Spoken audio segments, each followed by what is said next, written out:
served on the Arthritis Advisory Committee of the FDA and also is part of the American College of Rheumatology. He was honored with the Presidential Gold Medal in 2015, the American College of Rheumatology's highest honor. During his time as Dean of Admissions, he has been a part of thousands of future physicians' journeys and has been able to admit a class that continues to be more diverse, more talented, and more passionate. When I was interviewing for medical school, anytime I would visit my parents, my dad would always put on the UCSF YouTube videos on TV. Among the videos he would subtly, not so subtly, make me watch were the UCSF Last Lecture series. I have a suspicion he really wanted me to come here if I got in. Months later, I did get in. Thank you. My dad's wishes came true and my dream came true. And I still remember Dean Wofsy's simple email that said, "Congratulations, I hope to see you at UCSF in July. Sincerely, David Wofsy." It feels very full circle to have the honor to introduce him today for today's last lecture. All of those who have had the pleasure of hearing Dean Wofsy's welcome speech during interview day can attest to the fact that he has a way of making us all feel special, like we belong and we deserve to be here. Dean Wofsy announced his retirement earlier this year, and this coming year will be his last year with us. Dean Wofsy, we'd all like to thank you for your kindness, your thoughtfulness, your dedication to students and medical education, and your chocolate chip cookies.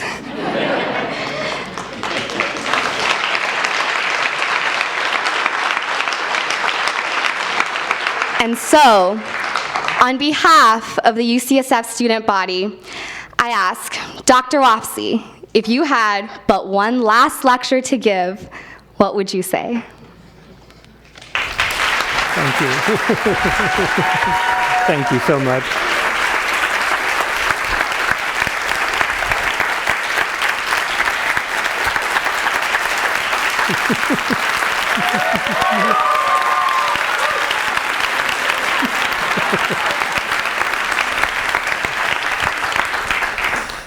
Wow. Well, first of all, thank you for that wonderful introduction. Thank you all for the warm welcome.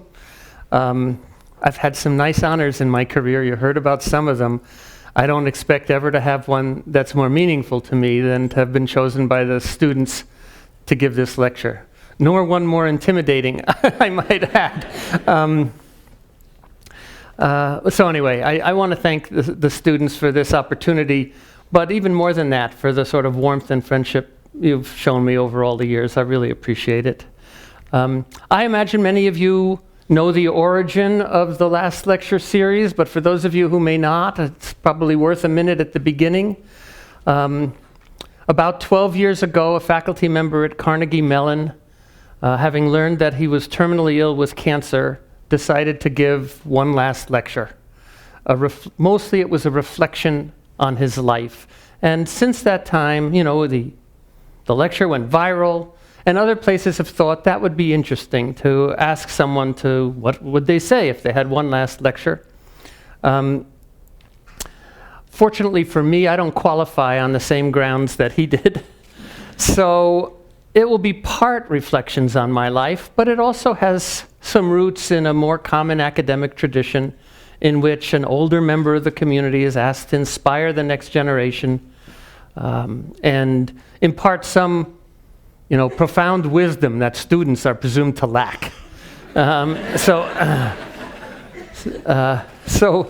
first, and I can see you already think that's laughable, so I don't need to say that I think it's laughable too. That's not how I think wisdom works.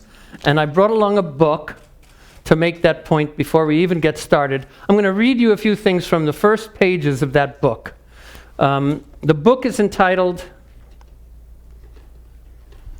The Physician Himself, which already gives you some sense of the perspective of the author. And when you open the book, there's a somewhat more thorough title, The Physician Himself and Things That Concern His Reputation and Success. Emphasis again on his. So A friend of mine called my attention to this book a few years ago. It had been given to his father upon his father's graduation from medical school. And believe it or not, this book was given to graduates from medical school in the United States and in England over a 50-year period through at least 10 editions until it was last published in 1931. And I thought you might be interested to see what these two gentlemen thought was appropriate wisdom to pass on to the next generation. This is literally starting with the first page of the book. So I'm going to read to you a few passages here. There are gentlemen in the ranks of our profession who are perfectly equipped to do for almost every ailment that affects humanity, who nevertheless, after earnest trial, have never achieved either reputation or practice because they lack professional tact and business sagacity. And there is nothing more pitiful than to see a worthy physician deficient in these qualities, waiting year after year for a practice and a consequent sphere of professional usefulness that never come. Okay, so here comes the advice for those poor souls. Were such a physician to ask me, what shall I add to the strictly scientific to make my success in practice more certain, more rapid, and more complete?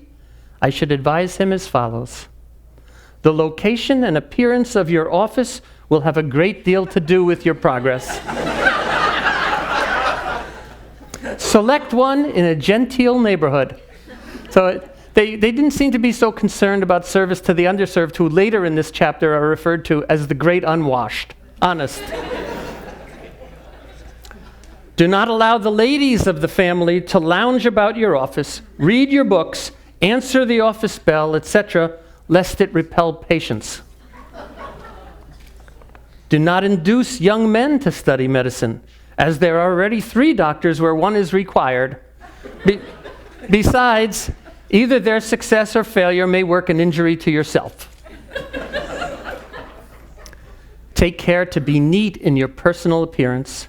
Above all else, wear a clean shirt and a clean collar, for if you dress well, people will employ you more readily, accord you more confidence, expect a larger bill, and pay it willingly. Even though you may have a homely figure and a baboon face. It's the truth. You never heard a bank swindler, or a confidence man, or a counterfeiter, or a pseudo-gentleman of any kind who dressed shabbily or appeared coarse. Such people are all close students of human nature, and no matter how abandoned they are, no matter how tarnished their characters, nor how blackened their hearts, they manage to hide their deformities as a veil from all but the few who know their true characters by assuming the dress and manners of gentlemen. Now, if the genteel dress and polished manners can do so much for such fallen specimens of mankind, how much greater influence must they exert for those who are truly gentlemen and members of a lofty profession? So I won't go on. That's what these two gentlemen thought was good advice for medical students. What they didn't know is at the same time they were setting a very low bar for my talk, which I appreciate. So it emboldened me to construct my own book for this occasion. And my book is entitled Fleeting Observations and Temporary Wisdom. Okay?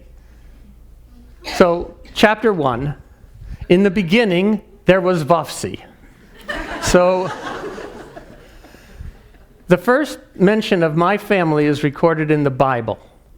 According to Numbers, chapter 13, Moses instructed 12 families to send sons into the land of Canaan and report back. One of those sons was Nabi, son of Wofsy. Now, as I interpret that biblical passage, we were spies.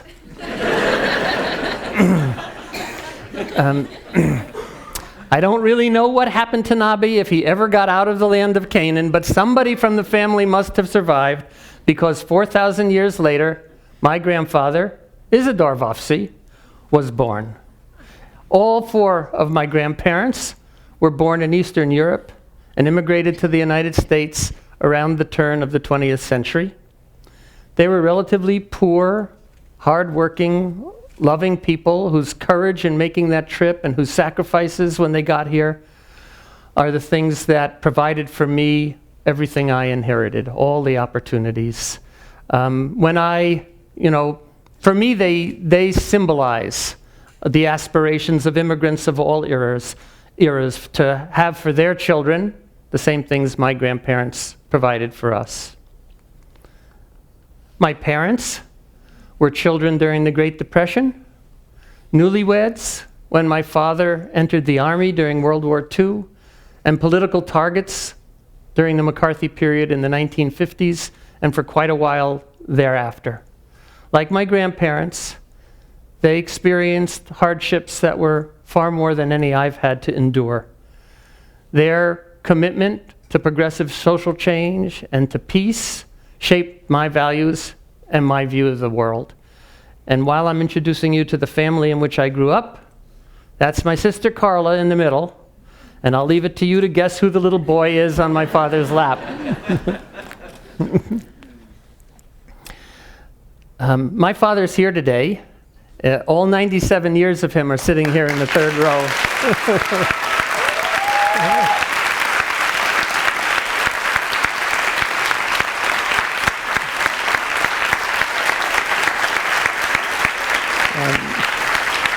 And I have to say, one of the things that pleased me most when I found out I was going to get to give this lecture was the opportunity to thank him publicly and to do my best to show off for him. That's what children do. And that brings me to chapter 2, which is entitled, Just Lucky, I Guess. So here's a picture of my son, Kevin, age 5 days.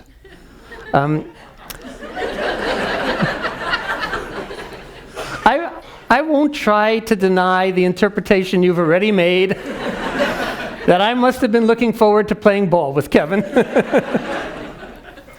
But it didn't work out that way. Kevin had no interest in ball sports. It was obvious very early in his life. In fact, by the time he was 6 years old, my mother asked him, "Why do you suppose you don't like sports?"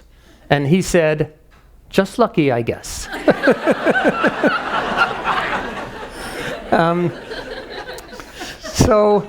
So Kevin isn't here today. His talents ended up to be in music and writing and performance. And in those pursuits, I have to confess, he never tore an ACL, he never broke a bone, he never sustained a concussion. I'm sure he's much happier where he is. Today, where he is Detroit. He has a part-time job working as a roadie with one of the companies that performs Hamilton around the country. And I'm sure he's a lot happier doing that than he would be if he had followed an athletic career. So I had to explain to Kevin, since he wasn't going to be here to see it for himself, I had to explain to him the whole concept of the last lecture, right? And so I did. He thought about it, and he said, "I'll tell you a story." And he told me the following story. He said, "I once took an art history class from an old and very renowned art historian. And he walked in on the first day of class, and he set down his books, and he said, 'Welcome to Art History 413, or whatever number it was. You may have noticed that I wrote almost everything on your reading list. So let me explain. At my age, I have little patience for other people's opinion.'" So some of you in the audience know Kevin and will immediately recognize his irreverent style of humor. But I think he was also just trying to remind me not to be too full of myself just because I was giving this lecture. So there's Kevin on the right as he looks today with his partner Brett. Brett's here today, and I'm thrilled that he's representing Kevin.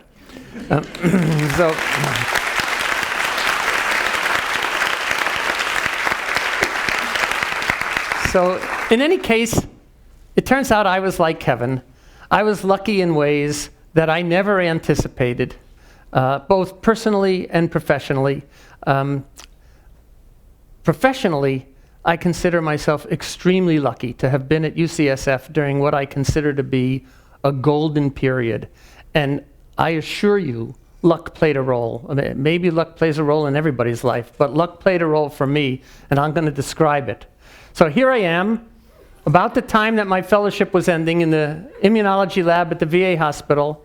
I was getting ready to leave UCSF. I'd been a resident here. I'd done my training in rheumatology here. I figured it was time to move on. I'd already had a conversation with my division chief, who had said to me, "I suppose you know you have no future at UCSF."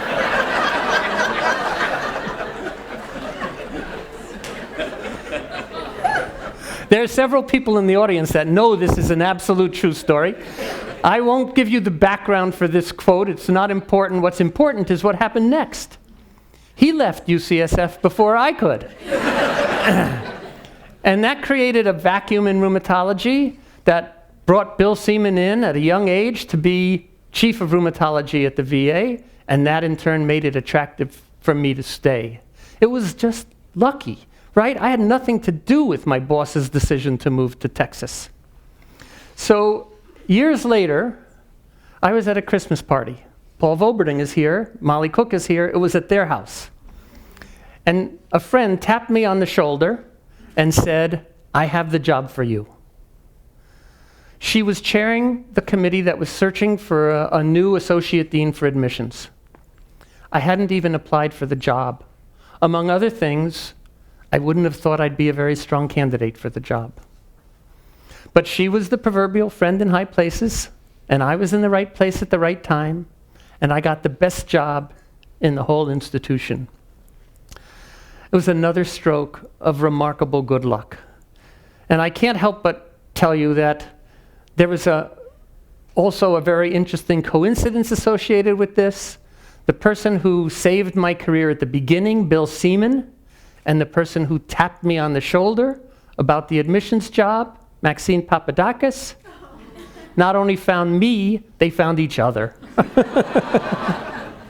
So really, in more ways than I can count, I am fortunate to know these two people. But beyond these personal strokes of good luck, I'm lucky to be at UCSF for the same reason we're all lucky to be at UCSF, and I'd be remiss if I didn't use some of the time in this talk to express that pride. At its best, UCSF lives out the true meaning of what it is to be a public institution with a public responsibility. In its educational mission, in its clinical mission, in its scientific mission, and there are examples in all of these realms.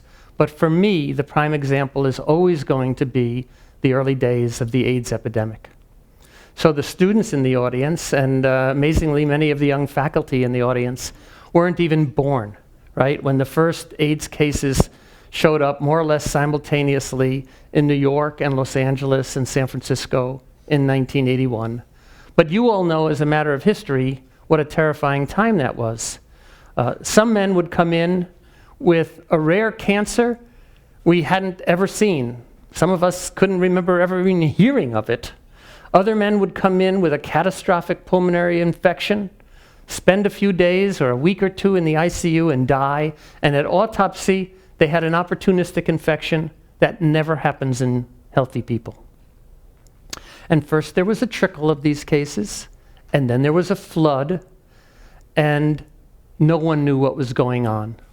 But one of the things that became clear early was that this was a communicable disease, and it could be communicated to healthcare workers.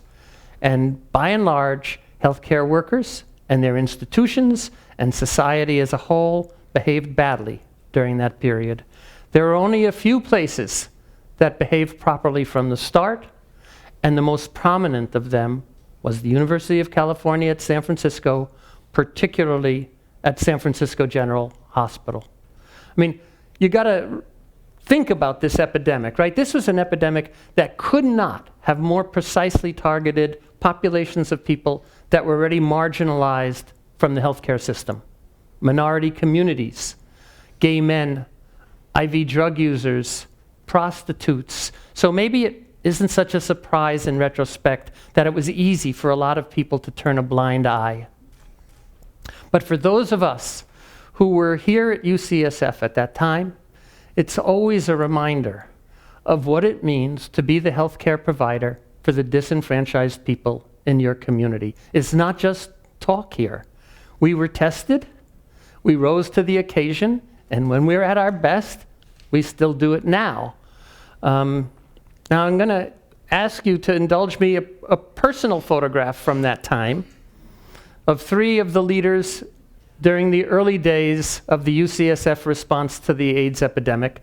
That's Donald Abrams on the left and Paul Voberding on the right, both of whom are still at UCSF, and my late wife, Connie, who took care of people who were living with AIDS and people who were dying with AIDS throughout her own terminal illness until her death from breast cancer in 1996.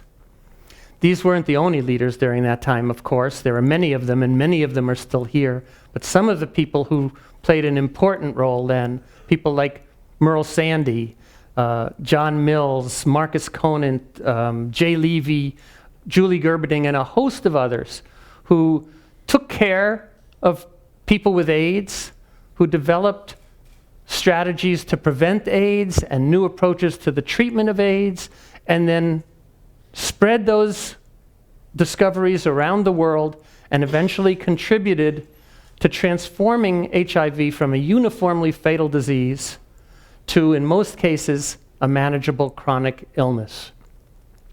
When UCSF cites its slogan, right, advancing health worldwide, that's what it means. It's real. Now, you may be wondering, right, it's me giving the talk, what was I doing during that time? I mean, did I have any contribution at all to make? And the answer is I absolutely did. I had a very key contribution to make during that time. It's been largely lost to history, so this is my opportunity, perhaps my last opportunity, to revive it. So while these people were dealing with life and death issues and the most important medical challenge of the times, I was toiling in obscurity in the VA hospital in an immunology lab, taking care of mice. Waiting for my moment to come, right? And then one morning I went to work in 1991 and it was my time. Rumors were swirling about.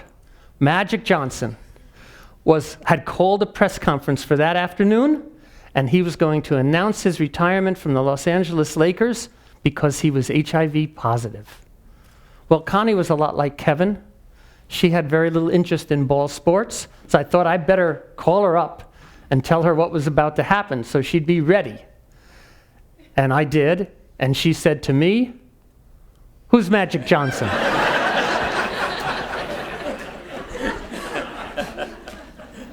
So that was my contribution. I spared her the embarrassment of asking anybody else this question. Well, that's all the time I have for the clinical mission of UCSF, but I am equally proud of the scientific mission of UCSF. During the last 30 years, there have been more Nobel Prizes in medicine awarded to faculty at the University of California, San Francisco for medicine than any other place in the world. I mean, what an amazing accomplishment. Michael Bishop and Harold Varmus for the discovery of the cellular origin of retroviral oncogenes. Stan Prusner for the discovery of prions, a novel infectious agent that most people didn't believe existed that's responsible for degenerative neurologic disease.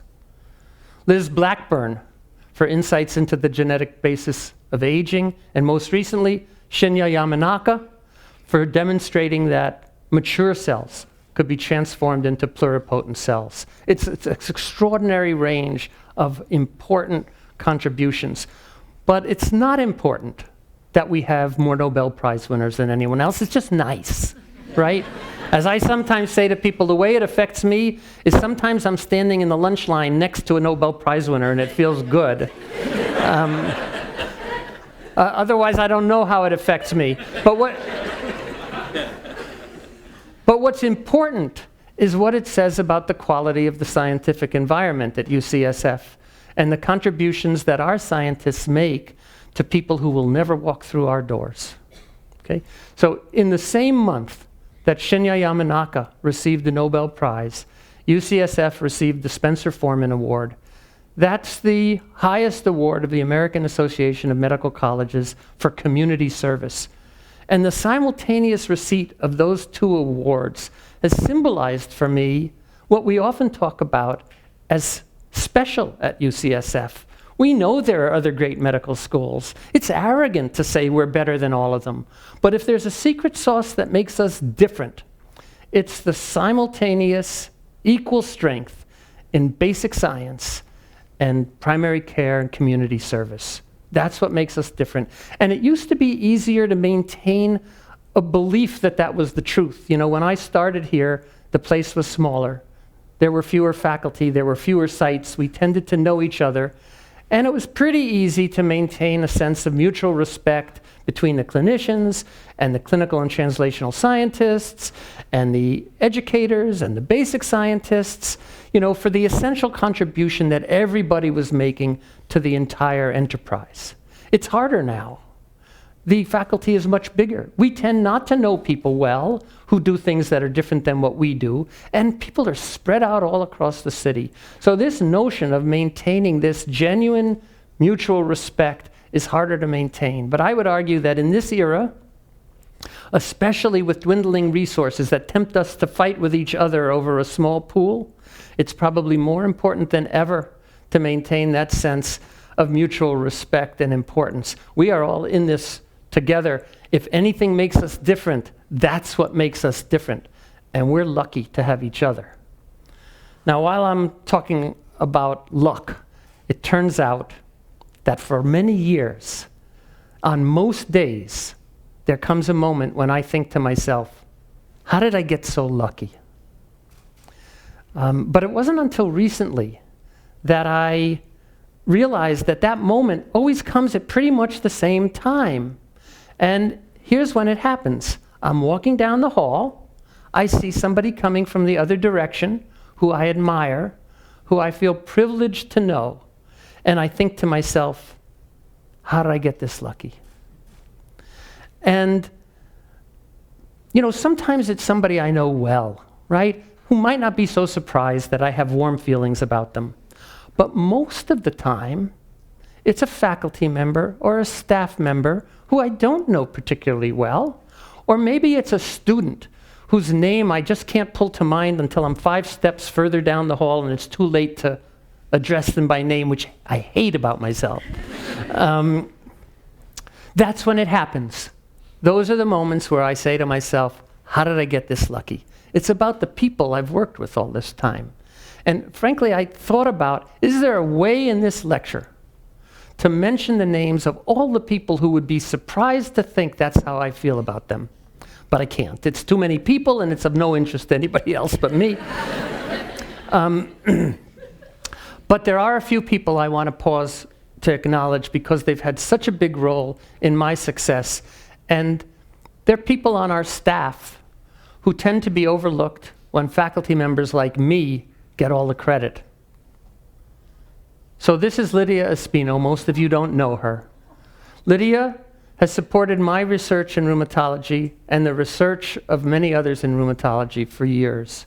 You're not going to meet a more intelligent person, more dedicated and hardworking than Lydia, nor anybody more kind, more devoted to our patients, or more representative of the best values of UCSF. More of you know these two people, my closest colleagues.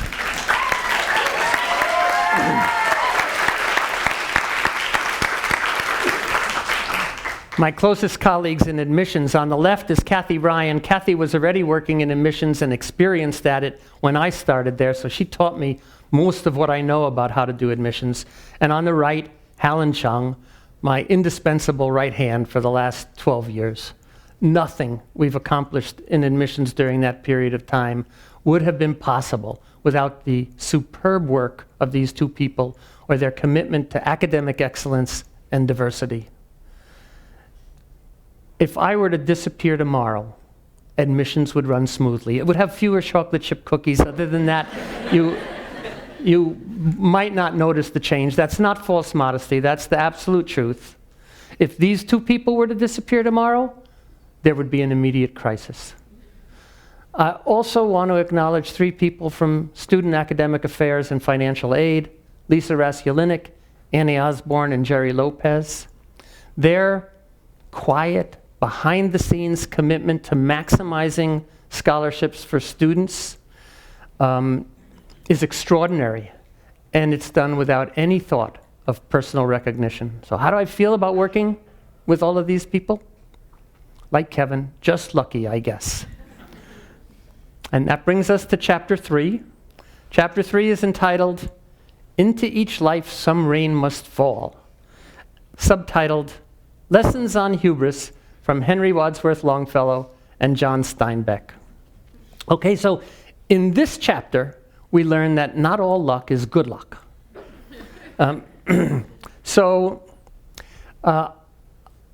I decided to go into rheumatology because it looked like the field of immunology was exploding at about the time that I was a resident. And it seemed like that it was inevitable for progress in immunology to be transformed into meaningful advances for people with rheumatic diseases. I had no illusions about making a singular contribution to that progress, but I thought it would be exciting and rewarding to be part of the wave. That's what I signed up for, and that's how it turned out to be. I'm not going to describe what a career in research is like, but chapter 3 tells 2 stories that, in retrospect, are part of a successful career in academic research. So the first story is from really pretty much the beginning of my time on the faculty at UCSF. I was studying a strain of mice that spontaneously develops a disease that closely resembles systemic lupus in people. Okay, so systemic lupus is a serious autoimmune disease that affects primarily young women. At its worst, lupus causes autoimmune kidney disease and can lead to kidney failure, and in some cases, it's fatal. These mice are similar in the sense that the female mice are more severely affected than the males. They make the same autoantibodies that people with lupus make, and the females develop autoimmune kidney disease early in life, and they die young. So at about the time that I was starting to study these mice, it had just been discovered that the difference between the female mice and the male mice could be entirely explained by sex hormones. Female hormones, estrogens, made the disease worse. Male hormones, androgens, protected against the disease. But no one knew how these hormones exerted their effects, so we set out to try to understand what cells might be involved in that process. And the way we decided to do that was we would take female mice. We'd take female mice, we'd give some of them estrogens to accelerate their disease. We'd give others of them androgens to protect against their disease. We'd let the disease play out, and then we would harvest cells from these mice, purify the different cell populations, mix them together in different ways, and inject them back into healthy mice, and see which cells carried the ability to advance the disease and which cells protected against the disease. Okay, so that's what we did. And so finally came the day we harvested cells from these mice. We separated the B cells and the T cells. We took B cells from the estrogen-treated mice, combined them with T cells from the androgen-treated mice, put them into healthy mice. We did the reverse, right? B cells from androgen-treated mice and T cells from estrogen-treated mice, injected them into other healthy mice. And of course we had controls, mice that got B cells and T cells from the same source, right? And when you do that, you have to irradiate the recipient mice so that you wipe out their own cells, so that what you see in those mice after the transfer is the effect of the new cells. And when you irradiate the mice, they're immunosuppressed, right? And you don't want them to get infections. So you take those cages off the common watering system in the animal house, where they might pick up pathogens from that common watering system. You put them in cages on the counter. You put tops on the cages, you put water bottles on the top of the cages, you use acid water to further protect them against infectious agents. 6 mice to a cage, you carefully label all the cages. Went great. Okay, very long day, I go home, everything's fine. All we got to do now is wait and see what happens in these mice. Came back the next morning and went into the animal house to see what was happening. And to my horror, the mice were having a grand old party. Okay? There were some cages with 11 or 12 mice where there had been 6 the night before. And there were other cages with 1 or 2 apparently antisocial mice. And there were some mice that were gone altogether.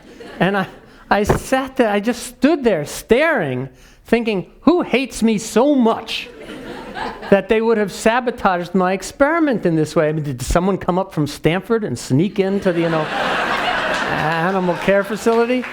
And I knew a couple of people at Stanford during that time where it was a logical thing to worry about. Anyway, as I stood there, I watched a mouse crawl out of one cage, scamper down the counter, and crawl into another cage. And that's when I realized I was the saboteur.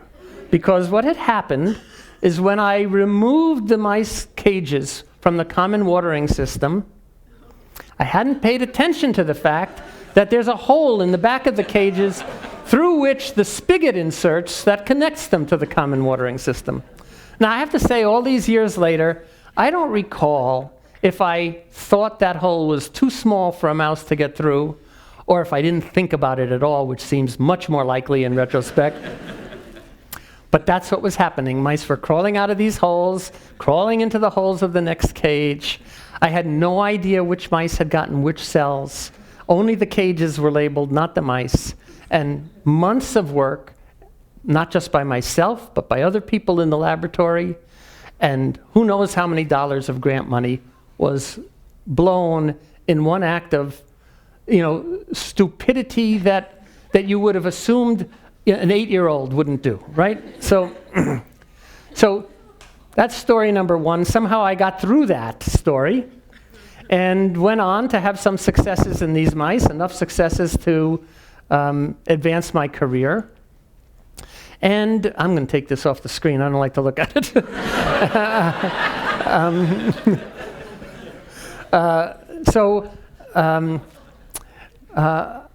In the 1990s, we did a series of experiments that went really well. It got me my only publication in Science. And it led us to think we might have a treatment that would be effective in people with lupus. And that's when I went through the transition in my own career between being a bench researcher to being someone who performed clinical trials of novel therapies of people. And that was a long transition. It took us a long time to generate the grant funding to think about being able to do a clinical trial in people. And it took us a long time to get the drug company to agree to let us use the drug in the treatment of people with lupus. But eventually, in 2008, we got to begin the experiment. And it took 4 years to enroll people in the trial. It took another year to let them all get to the end point. And finally, on February 27th, 2013, we were going to find out the answer. 21 years, right? The first experiment in mice had been done in 1992. This is a peculiar thing, especially for a bench researcher moving to clinical trials. You don't think of 21 years of experiments all coming to a head on one moment. But that's what happens with a clinical trial because it's blinded. You don't know which people are getting which drug. And somebody you don't know is going to push a button at a statistical center in North Carolina at 9 a.m. on February 27th, 2013, and tell you if your trial worked or if it failed, right? So that was my situation the night before. And, it's very hard to think about anything else on that night. You're trying to pass the time. We had reason to think we were really optimistic about what we would find the next day. I was communicating back and forth by email with my closest collaborator and co-investigator in New York, just trying to pass the time. And I finally thought, I'm going to look up if any famous people were born on February 27th and see what they had to say, see if there's any omen there, right? So Henry Wadsworth Longfellow was born on February 27th, 1807. And he had written, "Into each life some rain must fall," right? And that was not the quote I was looking for.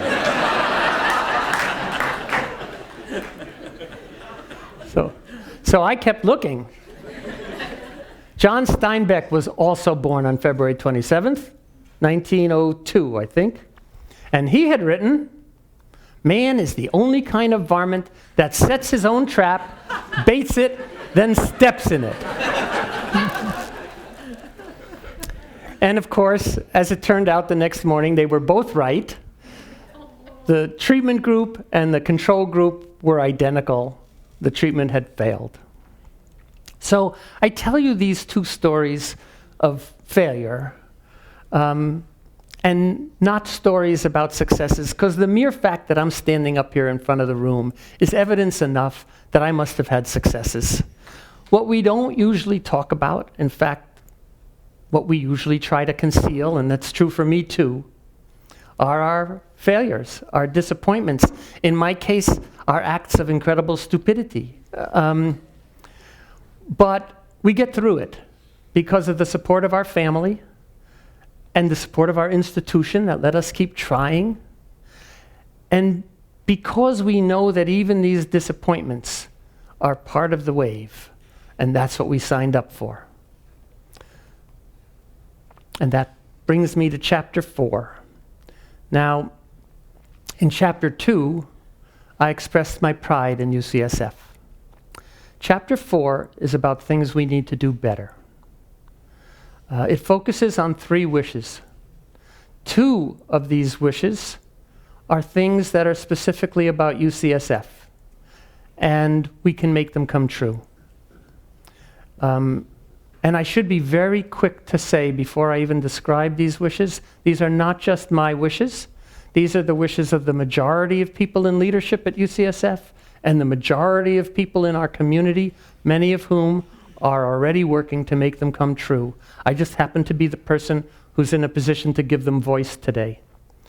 The 3rd wish is a wish for the profession as a whole. We can't accomplish it at UCSF, but we can contribute.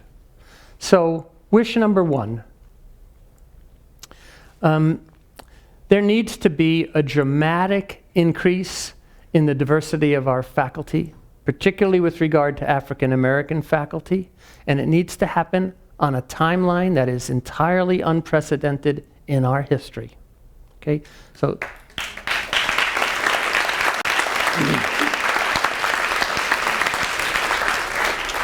this figure shows the percent of our faculty that are African American, and I call your attention to the y-axis because it wasn't chosen arbitrarily. The y-axis goes to 12 because 12% of the United States population are African American, somewhere between 12% and 13%. So in 2006, 2.4% of our faculty were African American. In 2018, the most recent statistics that I was able to get from Renee Navarro, 2.8% of the faculty are African American, a skyrocketing change. At this pace of progress, UCSF faculty will reach equivalence with the US population in 120 years. Okay, the year 2139. When those are your numbers, when this is your graph, you have to acknowledge you're part of the problem, not part of the solution. Okay? Now, things aren't quite as grim as this figure makes them look.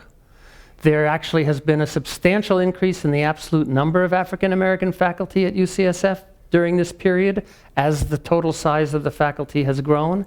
And you can make out, even in this flattish line, that all of the progress has been made in the last 5 years. And it's been made because people have been working very hard on this issue, launching new initiatives, such as the Watson Scholar Initiative, for example. So maybe we can sustain that rate of progress in the future. And it won't take 120 years. It'll take 50. Okay? And that's too long too. Right? So the formula, in my opinion, for doing this in less than 50 years is simpler than you might think. And it starts with simply making a decision that there are no excuses and no rationalizations for the snail's pace of progress over the past several decades. No talk about pipeline issues or competition from other academic institutions or the cost of living in San Francisco. Just make a decision that no other outcome is acceptable. Then set a goal, track the progress toward the goal, and make it happen. I know that sounds naive. I am naive about things like this. But I believe that's an essential first step, and I believe if we take that first step, we can make it happen. And I think we have evidence in our own community that it works. Wish number 2. UCSF should be true to the defining characteristic of public education, and that's affordability. In recent years, the graduation debt for a medical student at UCSF has surpassed the graduation debt at our major private competitors. Okay, so this shows the comparison between UCSF and Harvard. Harvard is the red line. 20 years ago, the average debt of a graduate from UCSF was 30% less than the average debt at Harvard. The lines crossed 10 years ago, and they've continued to diverge, and now the average debt at UCSF is 30% higher than the average debt at Harvard. And there's nothing unique about this comparison. If I were to show you comparisons with our other 2 or 3 main private competitors, they all follow this pattern. Hey, when your graph looks like this, the whole concept of public education loses much of its meaning, right? We don't want to be the people who let this happen. Now, there is good news, and I think many of you know it.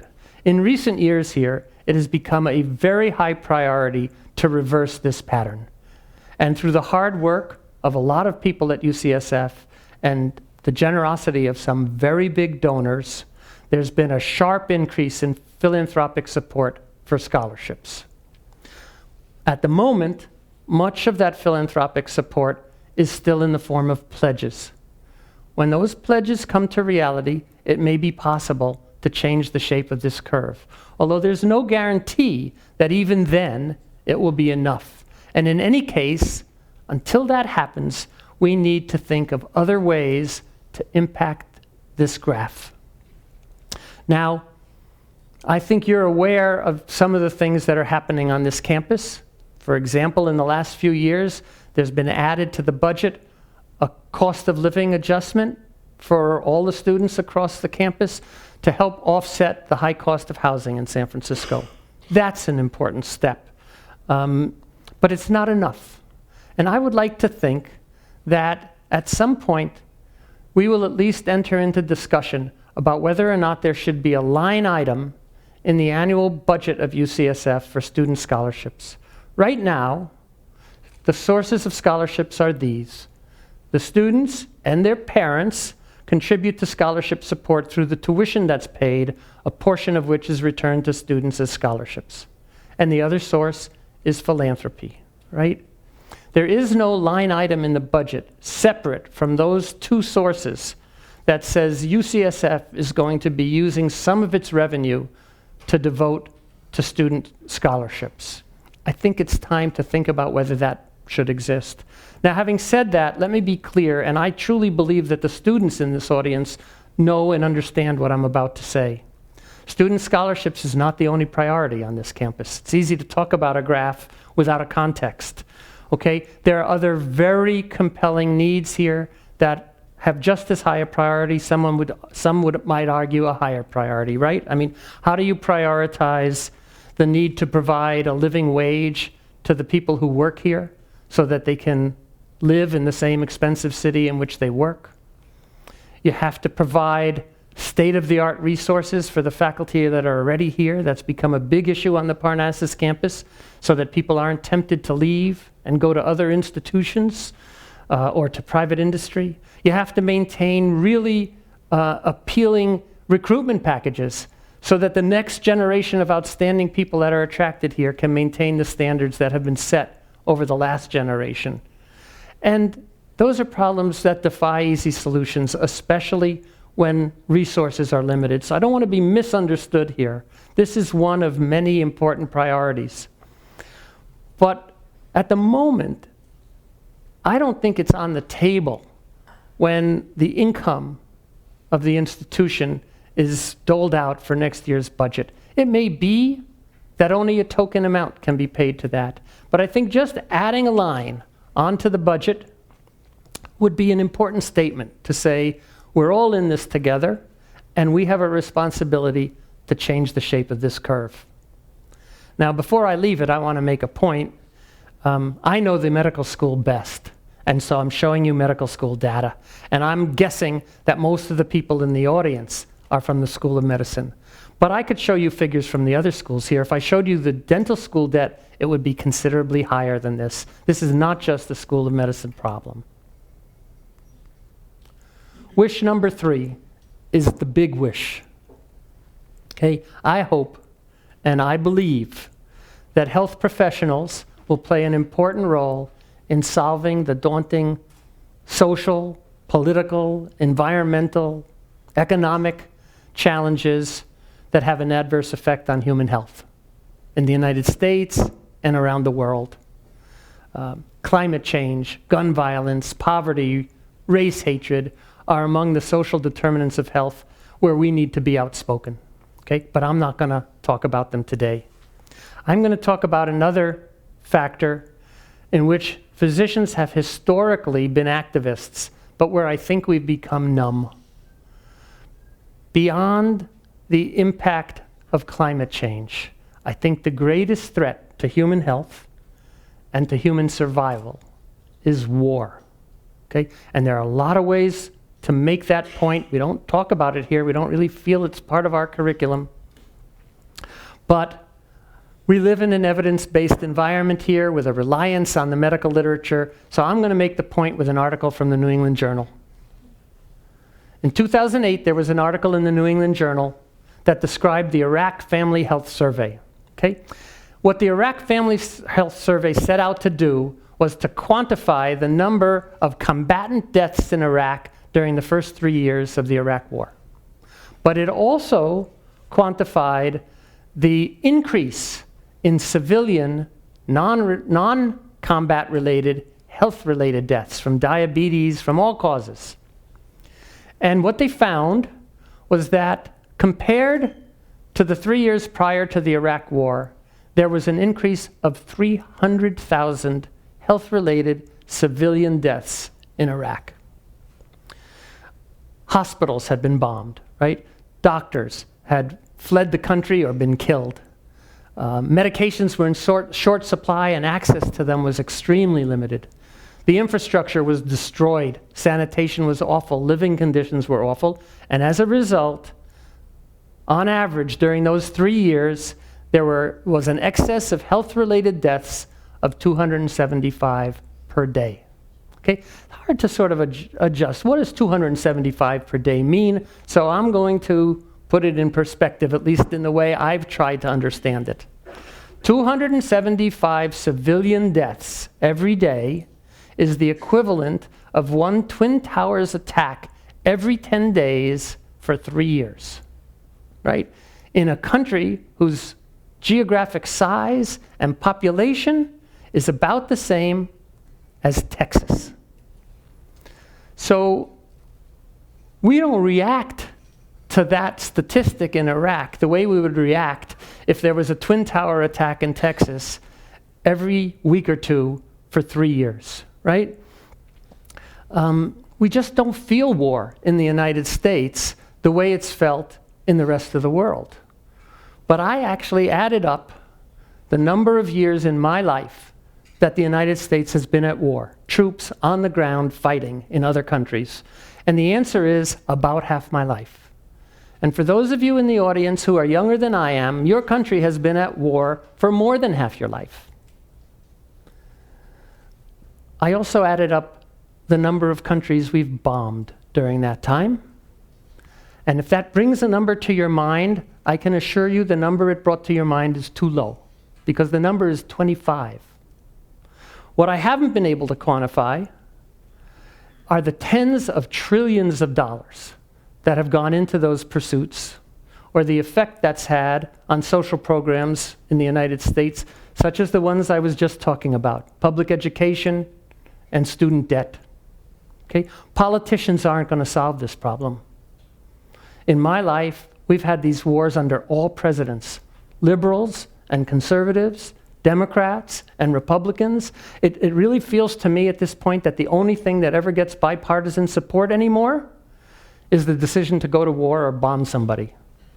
Okay?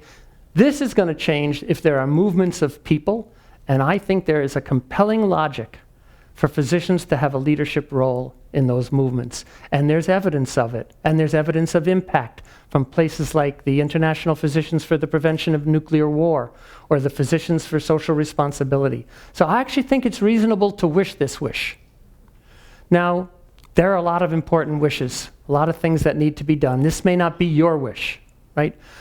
But I'm hoping that some of the people who come through UCSF and go on in life will make this their wish. So I'm going to pause here for a moment and admit that for the last 2 or 3 weeks, I've struggled with whether chapter 4 belonged in this book at all, the chapter I just told you. I had it out, I had it in, I took out one wish, put in another wish. These are 3 very complicated problems that I've dealt with, right? And you can't deal with them, you can't do justice to them in 5 minutes. My guess, they've each had about 5 minutes in this talk. My guess is that even people in this audience who generally agree with me on these topics will have said it a little different way or taken issue with something I said, and there are no doubt people in this audience who actually disagree with some of the things I've said. But in the end, I left them all in, because if this was my last chance to say anything, these would be among the things that are on my mind. A more diverse faculty, affordable public education, world peace. And if not world peace, at least a more peaceful foreign policy. I'm serious about all of these wishes, but I confess an ulterior motive for wish number 3. It's intended to make wishes number 1 and 2 look really easy.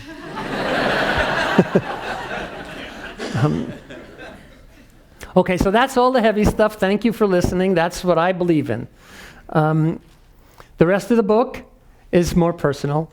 Chapter 5 is entitled Sleepless in Sapporo. In December 2004, I attended an immunology conference in Sapporo, Japan.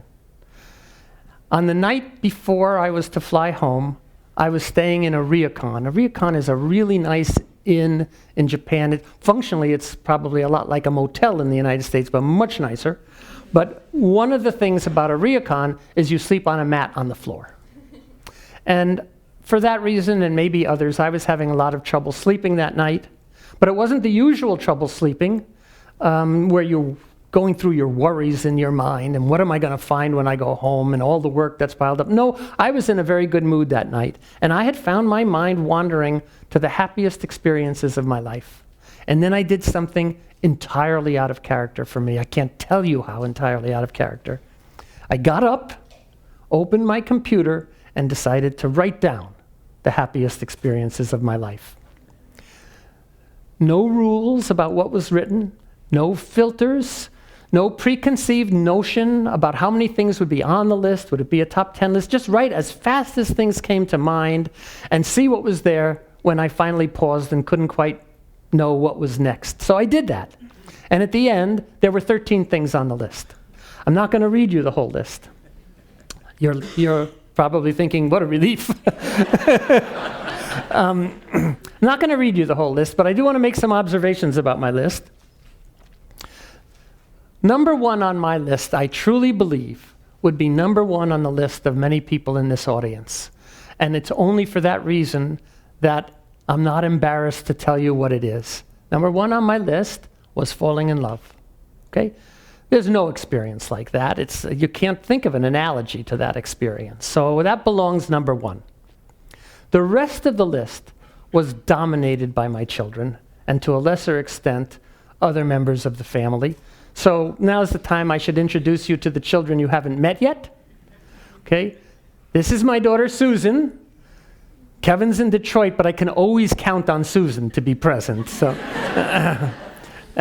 and these 4 pictures, each one of them is from a different item on my list of 13. So I am hoping that Susan will see this and realize what a contribution she's made to my happiness. Now, a lot's happened since 2004. So if I made a list now, it would definitely include a very unconventional wedding with Teresa Fitzgerald and a very happy marriage.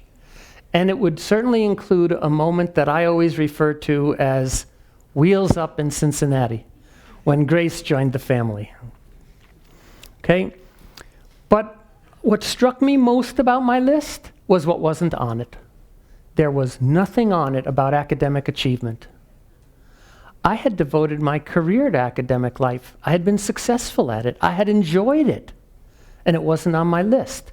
In fact, the only thing that was on my list that pertained to my time at UCSF was an entry entitled Memorable Patients, along with their names.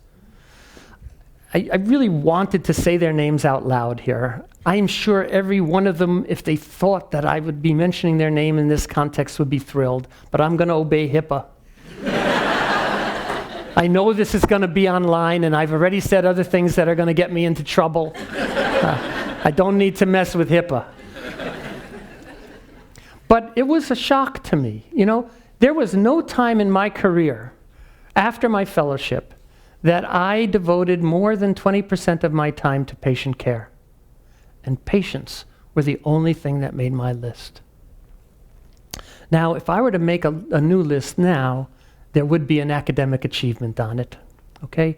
So in the 14 years that I've been admissions dean, more than 2,000 people have come through UCSF and graduated as doctors, okay?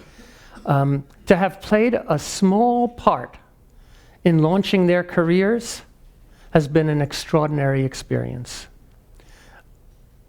All of the things these people will accomplish in their life, all of the patients they'll help, all of the lives they'll save, all of the discoveries they'll make, all of the ways they'll change and improve healthcare delivery in the United States, that's a legacy that brings me great pride. And within that legacy, the greatest pride, as you heard in the introduction, is in the growing diversity of the class. So this slide shows the diversity in the student body at UCSF since the year 2000. I became Associate Dean for Admissions in 2005. Prior to that time, on average, 18% of the student body came from racial and ethnic groups that are underrepresented in medicine. Between 2006 and 2011, it was 29%, and in the most recent period, 2012 to 2018, 32%. Now, individuals don't make this kind of change. I just want to be as absolutely clear as I can. Many factors go into this kind of change, starting first and foremost with the extraordinary talent and quality of the applicants who we accepted, but also including the commitment of the admissions staff, of countless faculty who were committed to this goal and who participated in the admissions process. It's attributable to the students who came here and worked hard with us to recruit the next classes. And it's attributable to the people in financial aid who worked hard to increase financial support for students so that wasn't an obstacle to people coming to UCSF. And it certainly was attributable to the people to whom I report and who were unwavering in their support for this change. Currently, Catherine Lucy and Talmadge King, and before them, Dave Irby and Sam Hawgood. I mean, all of that went into this. You don't make this change so that you can boast about it, right? We do this because it's our job, right? There is compelling literature that says if you're responsible to turn out doctors to take care of the diverse population of the people of California, you better be turning out a diverse workforce. If you don't, you're not fulfilling your public trust. That's why this happens. But even before you fulfill your public trust, even before it impacts society, it changes your institution, right? And you all know that. If we didn't have a diverse class, there is no way UCSF would have been among the few schools that launched the White Coats for Black Lives movement that's now spread across the country as a powerful force for change. And if that hadn't happened, the New England Journal wouldn't have been writing about it and wouldn't have been addressing issues of racism in medicine. And if you didn't have a class full of people who cared about that, we probably wouldn't have scoured our curriculum to remove stereotype threat and examples of racism and sexism and homophobia. We wouldn't have re-examined our grading system to look for unnoticed bias in our approach to grades or AOA. We probably wouldn't have diversified the residency programs, which has been one of the big pieces of progress in recent years. You don't have to wait a long time to see the impact of diversity. It's all around us, and it's made us better. Okay, and here's the last chapter. Ooh, I'm late. You laughed too much. It's your fault. But this is the last chapter, and it's not as long as the others. I haven't shown you the title of the last chapter yet. The title of the last chapter is the same as the title of the last entry in my list of happy experiences. And I'm including it because it's in the spirit of this talk to be honest about who you are. So I'm admitting a guilty pleasure to conclude.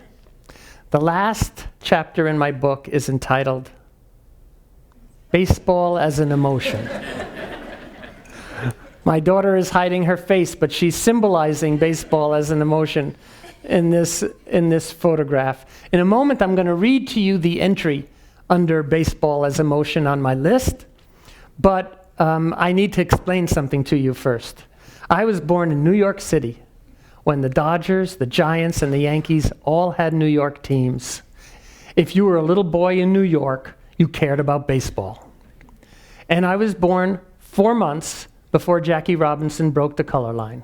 And I became a Dodger fan because of Jackie Robinson and Roy Campanella and Don Newcomb, and also some of the white players, Pee Wee Reese and Duke Snider, and lots of other people whose names mean nothing to you, who will be vivid in my memory until the moment I die.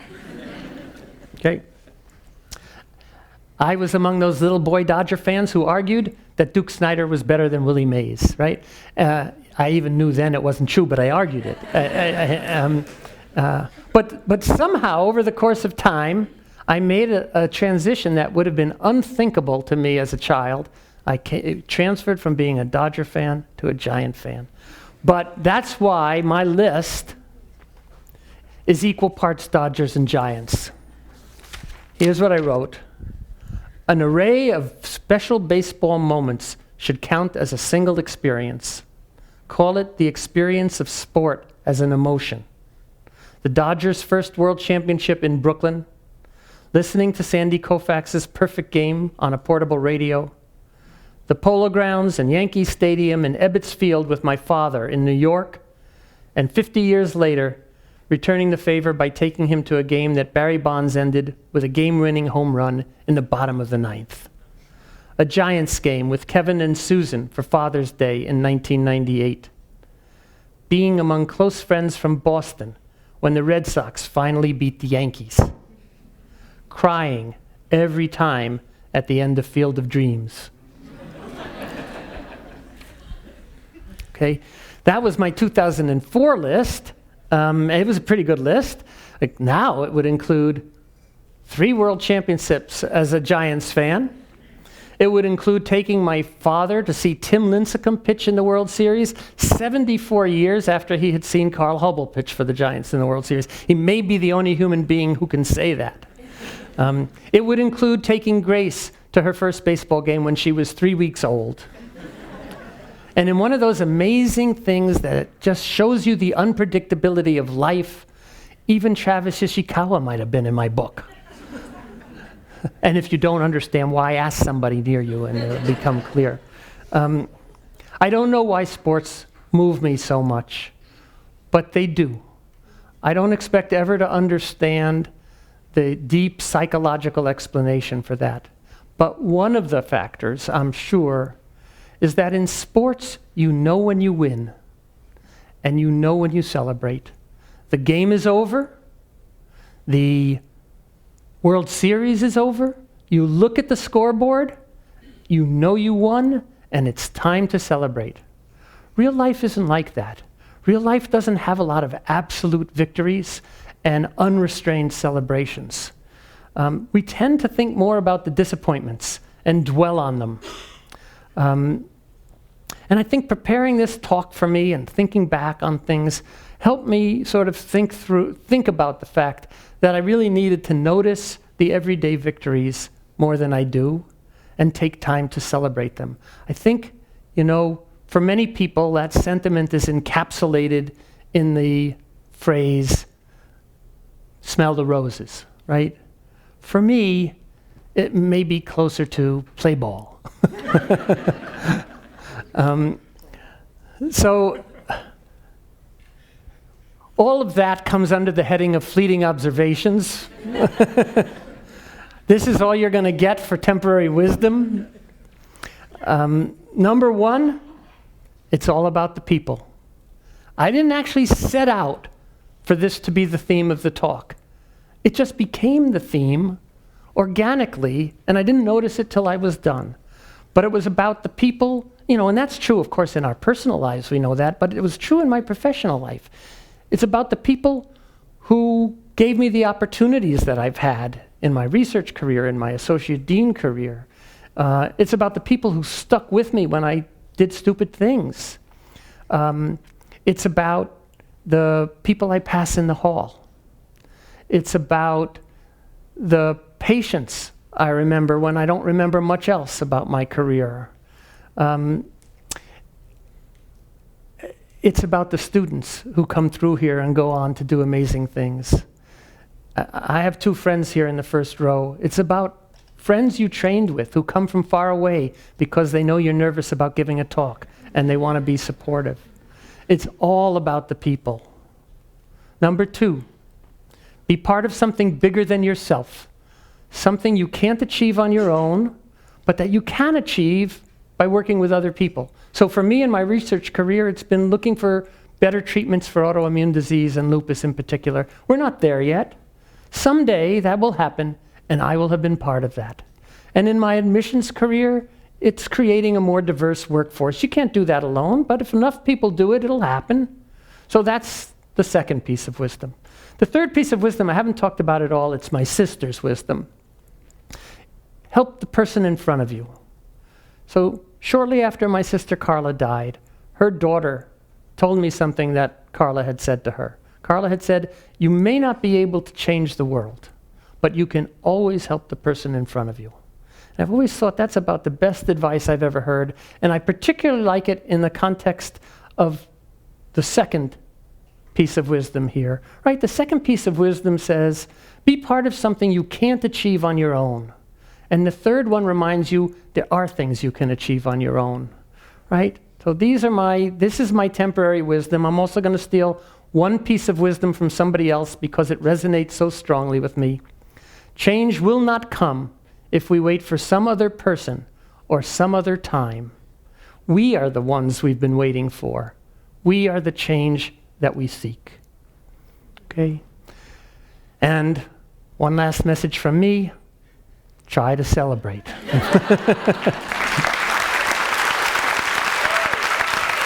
Thank you.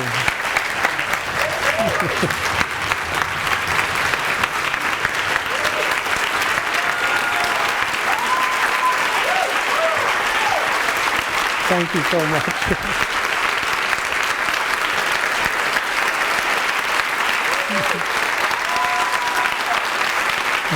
Thank you.